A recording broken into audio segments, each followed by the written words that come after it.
Welcome to this edition of the Career Planning Show. The Career Planning Show is a podcast that aims to help you launch and grow a fulfilling career. And for the first time, we are conducting the podcast episode in video format as well. So we'll be releasing it on YouTube and other video channels. Our guest today is Curtis Carmichael.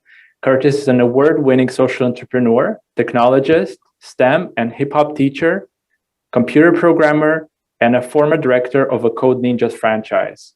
Curtis holds a bachelor's in physical and health education from Queen's University and a Bachelor of Education in STEM education from Ontario Tech University.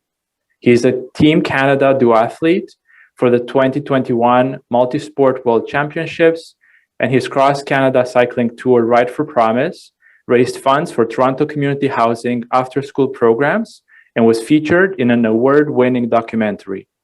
As a self-taught computer programmer, Curtis built his own mobile app that brings his critically acclaimed memoir to life by giving readers access to hidden content, which can be activated by holding your phone over photos throughout the book that he recently published. The memoir is called Butterflies in the Trenches, and I really enjoyed reading it. Curtis, let's dive right in. What inspired you to write your memoir, Butterflies in the Trenches? Yeah, there's a couple things. I'll be quick. The first thing is that there's something called biomimicry. I'm really into nature and STEM as a whole, but biomimicry is a concept where you use nature as inspiration to solve a problem in a regenerative way. And when I thought of my community, I thought of my neighborhoods sometimes feels like a war zone with all the realities that go on, because I grew up in Toronto community housing in a low-income community in poverty. But at the same time, it's some of the most beautiful and the most innovative place I've ever been in. So I had to figure out how do you merge the two. And I've always been into butterflies. And what I realized when you look up butterflies is what's essential to their survival is getting nutrients and minerals from the mud. So I thought it was kind of beautiful. So one of the most beautiful parts of our nature ecosystem actually needs the mud to survive. And that's when I thought of war zone with the most innovative, most beautiful place in the world, Butterflies in the Trenches. So that's behind the title. What inspired me to write was when I was a kid, I was looking for a book about breaking the cycle of poverty and empowering young people to do the same. And I couldn't find it as a young kid. When I became a teenager, when I became a student in university, all the way when I came back as an elementary teacher after I decided not to go play pro football in the CFL, I ended up being a teacher, and many of the kids were looking to me and saying, hey, we're looking for this book. And I'm like, it still doesn't exist. So that kind of gave me the inspiration to write it. But just to explain the realities of why I would want a book like that is I understood at a young age, I didn't have the words for it, but we live under colonial systems, and systemic racism embodies itself across all major institutions. So I felt that, but I couldn't explain it as a young person. But I felt that structural racism from education, employment, housing, healthcare, the homelessness reality in Toronto, but also in the criminal justice system.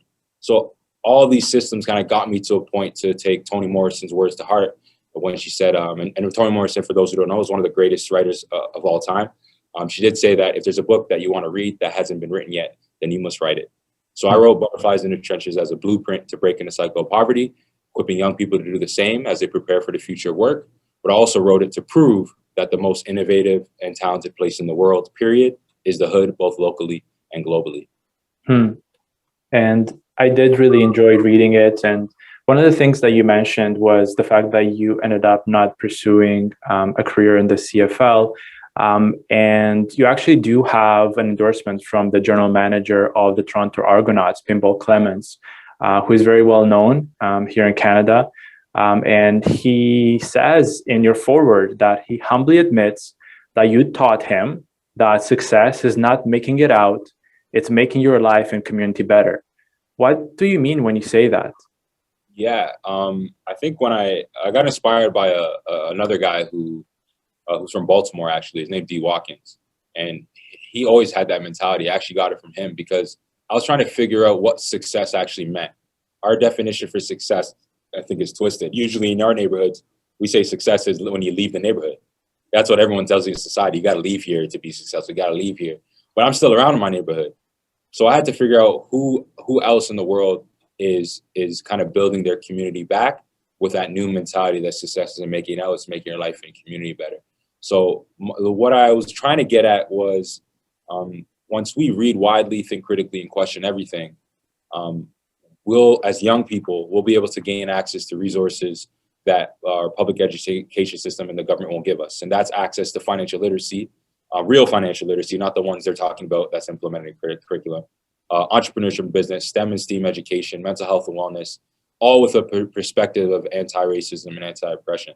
They don't give us those resources, so it's hard to have the tools to break the cycle when we don't know simple things like managing money, how to invest, how to make it grow, how to have other sources of income, how to understand what the bank is really doing with their money, what the credit card company is really doing with their money.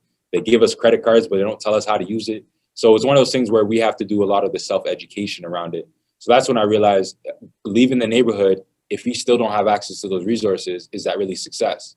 So I kind of turned it on its head to talk about something I call direct service. Direct service is where you put your money, whether you live in the neighborhood or not. Let's make sure that money is going towards an organization that directly benefiting those people who are in need. There's too many middle people. A lot of charities and nonprofit people who don't live in the neighborhood are getting extremely wealthy, high salaries. But then when you look at where the money's actually going, there's not a strong impact in the community that they're working in. And I had a lot of neighborhood organizations in my community do that, where they go to their gated community in the burbs. Some live in the beaches, Bridle Path, all these well-known areas. But then they come back to our neighborhood and they barely run any programs. I'm like, where's all the money? You're like $1 million nonprofit, $1 million charity. Like, where's the money going if we don't have programs for young people? So an example is our community center. They close at 4 o'clock. That doesn't even make sense. And all the research shows most stuff happens between 3 and 6 o'clock. So all that to say is, when I say success isn't making it out, it's making it better. It's about giving kids access to resources that have been historically hidden from us, but also historically we've been excluded from it. But also understanding how direct service and something like skill sharing, we talk about that. Instead of you trying to just give $20 to a charity, you're a graphic designer, come to my neighborhood. I'll teach with you. We'll teach the kids how to build a graphic design business as a side project while they're in high school. And now you're giving them skills to have an actual skill that they can monetize, and they can start doing something while they're in school, make some money, help out at home, and they can learn how to save and invest. Skill sharing is what can really equip people to really change the system, because skill sharing is what helped me. Someone came and said, hey, let me teach you how to code. Hey, let me teach you how to run a business. Hey, let me teach you about mental health and how therapy is beneficial. So I learned about all these different things, and that's what inspired me as a young person to see direct service and skill sharing is what really success isn't making it out. It's making your life and community better. That's what it actually means. Mm-hmm.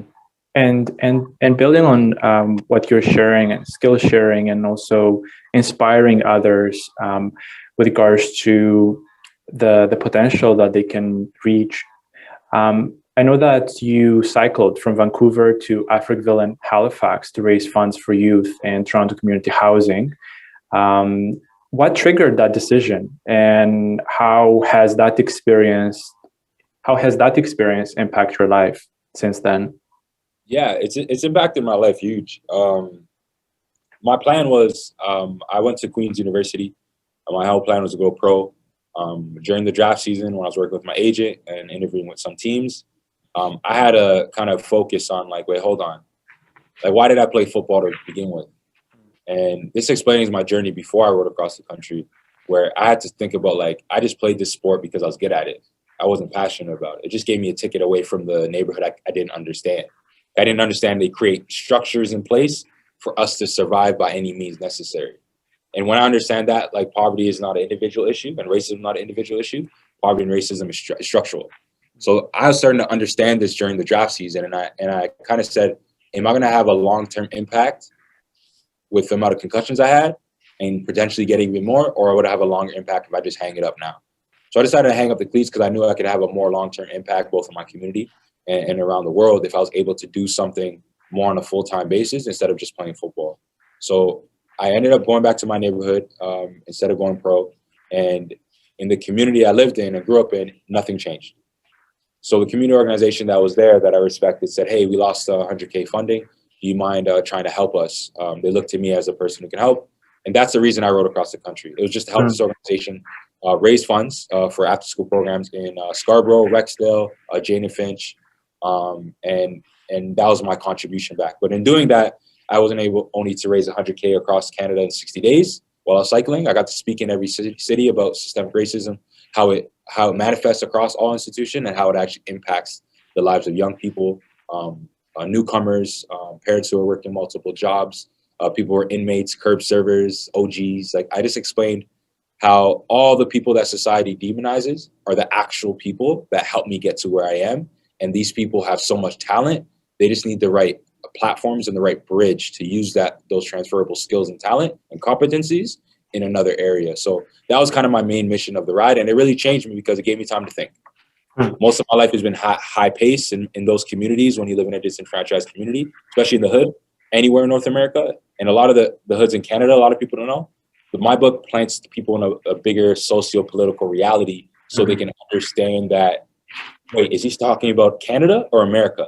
So they're starting to realizing our hoods here are like the American hoods. Obviously, some things look a bit different, but at the core of it, the same stuff is happening here. So I think that was kind of my main mission of riding across the country, and it gave me time to think on the bus, where I never had a time to think throughout my life because I've always been busy. And that's probably why I remember we talked about this briefly. The book is written in the same way it happened. While I was cycling across the country from Vancouver to Halifax, which is how the book is written, I finished in Africville, Nova Scotia. I plant readers back and forth between the ride and my life. So I go from the present day ride back into the past when I was a kid. And I go back and forth all across the country because all those traumatic memories were seeping into my mind as I was cycling against my will, because I was so tired. I was so tired and I couldn't stop thinking. And then the end of the book is beautiful because it talks about other butterflies in the trenches around the world and around Toronto who also show that there's innovation in every hood, locally and globally. Sounds good. I want to focus on this chapter next because I think it really ties in well into what you were just mentioning. Knock, knock, who's there? It's a game kids play, but it has a lot more meaning and substance in the experience that you're describing in that chapter. Would you mind sharing that story and what your takeaway is from that experience? Yeah, so I'll give you the overview. Won't bore them with the story because gotta read it. But no, I think that story, like knock knock, who's there's a game, right? But that chapter is about when police raided my house when I was a child.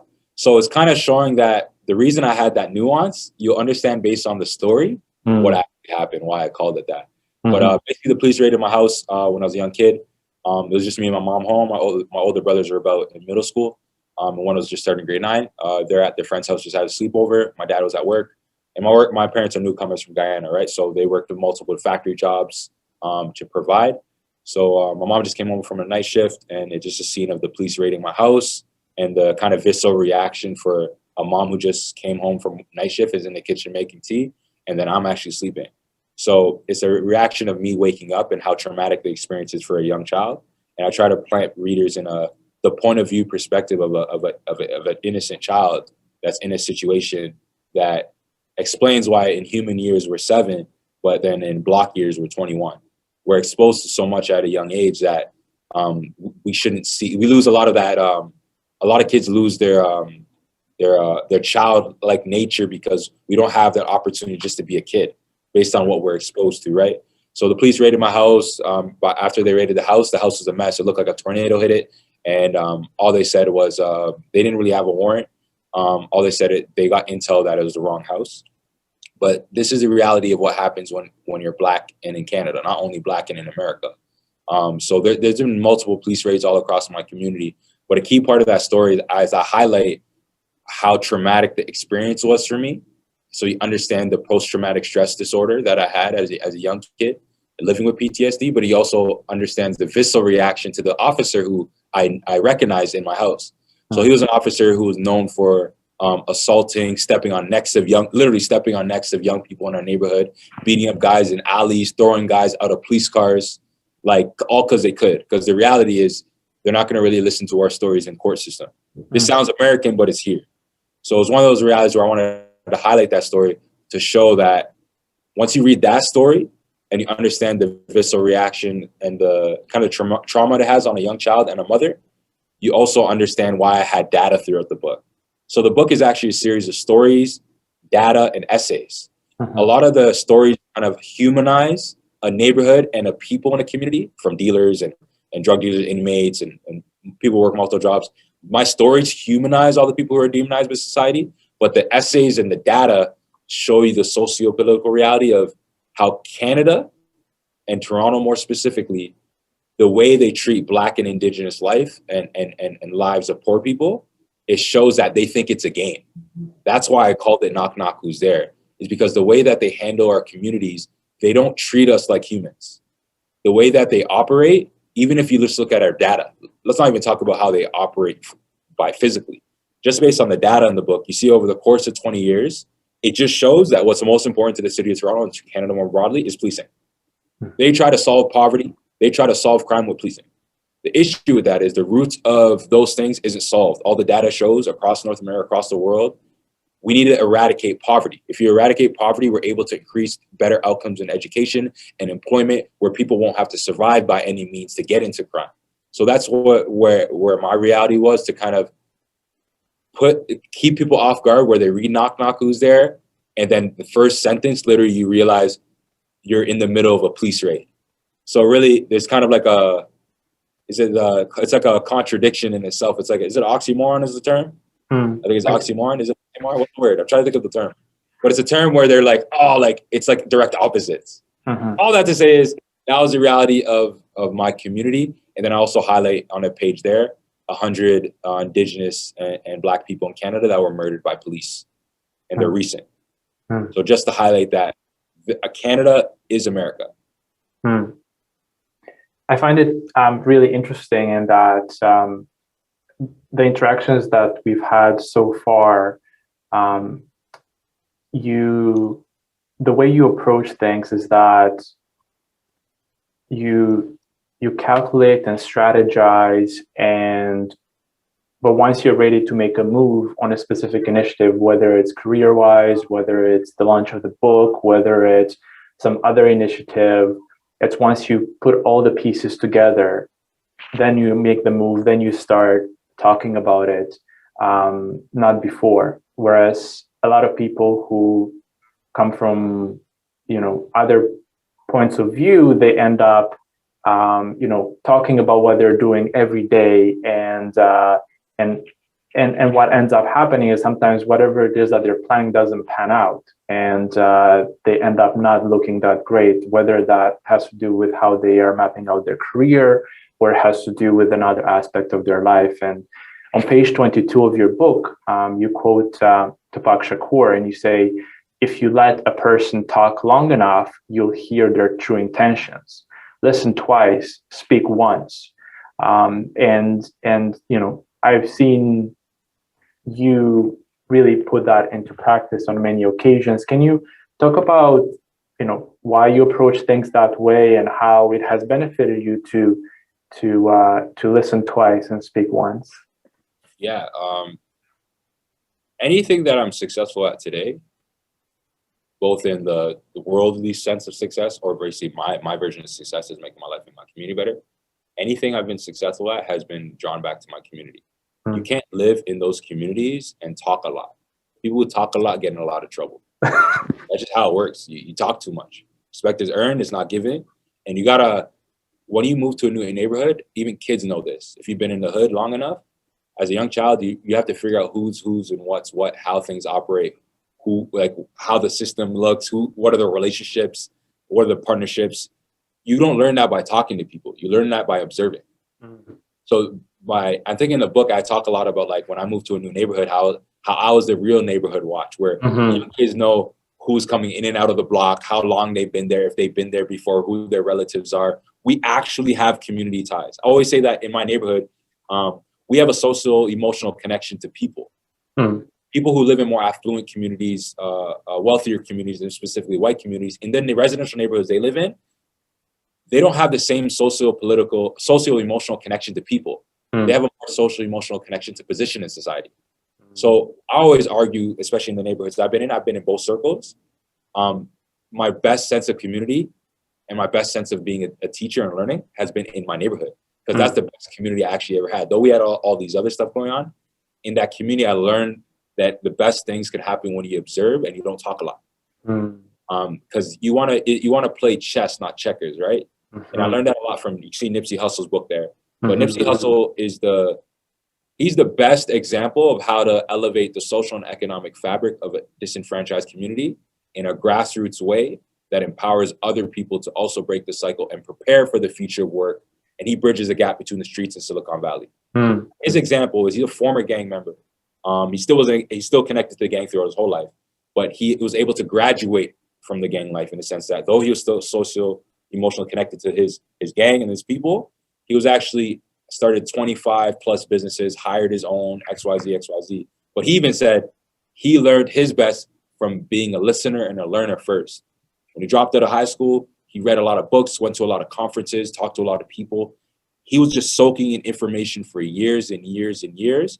And I followed his example even before I knew who he was as a young person. Anything you want to accomplish, figure out what the destination is, and then reverse engineer it. You putting in that work to reverse engineer it, you map out an exact plan of how you could accomplish everything. So anything I did, whether it was a book, a ride across the country, about to go pro as a football player, to get to university, to start a coding robotics school, to anything I've done, I figured out what the end goal was. And I did enough research and both in online, meeting people, networking, exposing myself to new content, new places, new environments, new communities. I made a list. This is the goal. Then I made a list all the way down to what I have to do today to get to this step.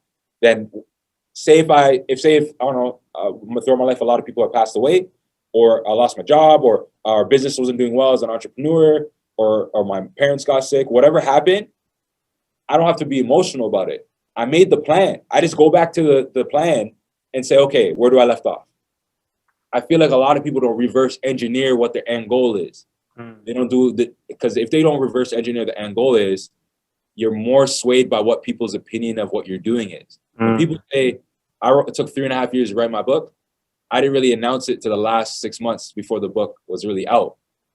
Because I was doing the work. Because I realized when you share it with people, especially your close people, they're good. But when you share it with the wrong person, they'll say stuff like, oh, you can't write a book. Like, it won't go anywhere. Or you won't get pressed. You're an indie author. You won't get pressed. But I got press from every news station. So it's like one of those things where people project their own beliefs onto your own journey. And I realized my main thing with listening, listen twice, speak once, is understanding that the power is in observation and listening. That's where you get true power. And then the ultimate power is understanding that collaboration is what gets you forward in life. Not doing just climb the corporate ladder. I'm just going to screw up something for someone just to step on their neck to climb. It's a different mentality. So that's what I mean by listen twice, speak once. And I think a great segue into our final question. Now, if you were talking right now with a young person who is in a difficult environment, socioeconomically, and you think of the concept of a butterfly in the trenches, or a rose growing out of concrete, as Tupac Shakur would say, what are some additional thoughts that you might have in terms of resources or inspiration that they might be able to get in order for them to identify what their goals should be and how to go about achieving them? Do you have any additional thoughts on something that they could find useful? Yeah, so I think with a lot of young people, sometimes we're very quick to steer people to resources. I tend to steer people to resources second. I like to have just the upfront conversation. That's why a lot of my book, it talks about a very open story of like my mental health issues throughout my life, living with PTSD, battling depression and anxiety over the course of my life. Because you can't really survive in situations where there are drive-bys, suicides, and police raids, and police just, rushing the neighborhood 40 deep, and 40 deep just means a group of 40 officers. Like you have a heightened sense of like just being on edge. You know what I mean? So me being upfront and honest about those things is more important, because if you give people the tools to be like, oh, do this for finances, learn about a credit card, learn about a bank. Your credit card company makes more money based on more people being in debt. They won't tell you that. They won't tell you how to use it. The bank, if we all were to do a bank run the day they get our money's not there. They'll tell you to come back in 5 days. Why? Because the bank's making 10 times our money. and it doesn't control for inflation because we're actually losing money having our bank money just sit in the bank because the percentage that inflation is rising, you're seeing it as losing value. There's a lot of other stuff happening. Kids can learn that. Kids can learn about STEM and STEAM education. So science, tech, engineering, and math, science, tech, engineering, arts, and math. They can learn about the digital economy, entrepreneurship, business. Everyone talks about those things, but people aren't talking about mental health. If we're not focusing on the mental health first, we can't even talk about those things because you have to understand the reality. Like, if you know how people, I had a friend who had a whole bunch of people pass away in his house, so they just moved. Why? Because they owned the home. They just sold it and bought another house somewhere else. You live in a community where you can't leave. So people are dying on every street corner. So in many ways, your neighborhood sometimes feel great, but in many ways, your neighborhood's a graveyard. Mm. So, you know, so there's like you're just being in your community, walking by those spaces every day because you can't afford to leave. That in itself is traumatic. It's re-triggering. It's basically like you're reliving trauma over and over and over again, but there's no resources for you. School doesn't give you resources for mental health. Therapy is not an accessible price. Though we have healthcare in Canada, mental health services is not part of it. Even we can talk about dental stuff too. That's not part of it as well. But mental health as a core, that's not part of it. So we don't have the tools and the ecosystem. So now there's stuff popping up. That's how I really talk about young people is caring for yourself first and focusing on your mental health. It only opens up your point of view and your capacity to be able to learn other stuff like finances and STEM and try to teach yourself or put yourself in environments to learn that kind of stuff. I say focusing on your core mental health first is a requirement that should be ongoing in order to accomplish those things. So I always tell young people, like, there's very few people in this world that will care about you, especially the people coming from neighborhoods like mine. So I always say, like, these people, we can't treat them like dirt. We got to show some love and we got to surround ourselves with those kind of people. Like, I'm around, my youth hit me up because I actually care about them, right? And it doesn't matter if they, excuse my language, but fuck up in life or something, or something not going well. They know they can come back and, like, I'll help them out in some way and support. And that's kind of like my focus, right? Like, we always talk about, just bring in someone with a suit and tie to teach them finances. It doesn't work that way. One, you're not from the neighborhood. So right when you show up, it's like, you don't even know how to speak the language to connect with young people. I'm a bridge to kind of like the Silicon Valley vibe and the business vibe to the streets, because I show kids how to use our language to understand that world. And I show this world how to understand that world, to understand all the stuff we praise in the world and the global innovation economy and business and entrepreneurship. Our kids have the same skills in the hood. Black and Indigenous people all around the world have that in their hoods, and a lot of the kids in the local community. So all that to say is, when I think of the rose that wrote the concrete, we need to think about the butterfly in the trenches concept. Both of those things sound very beautiful. So what's more connected to beauty? Caring for people. Financial literacy, all those tools and stuff that can help people break out of the cycle of poverty, to improve their social economic position in society, to help them participate in the marketplace. That isn't what the rose and the butterflies represent. The rose and the butterflies is actually the people. So you need to care for the people. And I remember this quote by Fred Hampton's like, don't forget that where there's people, there's power. So that's where my focus is usually on, is this is supposed to mobilize the community to really invest in one another, to help improve each individual life and help out someone next door to them. So that's kind of the rose in the concrete. Wow. Thank you so much, Curtis. Later, but we can have some questions. Yeah. Well, thank you so much, Curtis. This was such a meaningful conversation. I really appreciate it. So how can someone get a copy of Butterflies in the Trenches and follow some of your other work? Yeah, so Butterflies in the Trenches is exclusively only available on my website. So it's curtiscarmichael.ca. You can follow me on all socials at Curtis Carmichael, like the Mike, Curtis Carmichael, at Curtis Carmichael. But yeah, curtiscarmichael.ca has the book. You can order it through there. You can sign up for the app wait list as well. So we'll launch the app soon after, because the book just launched. But yeah, you can get it there as well. Awesome. Well, thank you so much for being our guest on the Career Planning Show, Curtis. Thanks so much. Appreciate it.